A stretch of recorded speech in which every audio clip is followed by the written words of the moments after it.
हसी जिंदगी गुजरी वही ख्वाब हो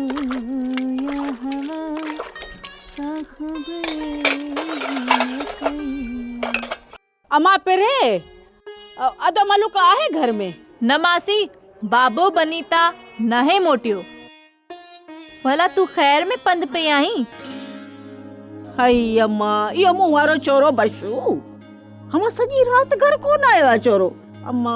सजी रात मु जागी गुजारिया खबर ना केडा वियो मासी औलाद निभागो हुंदो त ई अफाल त हुंदस न पुट के संभाले त कोन थी सकी हाणे वती थी हुन जा पेर खणंदी ओ मुंजी सोणी धीअ बशू आहे छोकरो आई हुजे हा छोकरी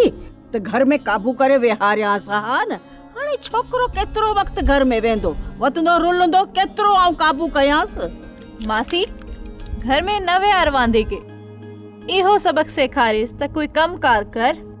तू मां केतिरो खाराईंदी जवान पुट के सुड़ी अम्मा जेस ताईं जीअरी आया न तेसी ये डोरना पई ॾींदी सास हाय हाय जंहिं ॾींहुं मरी वियसि न वो मुंहिंजे बशू जो नसीब मासी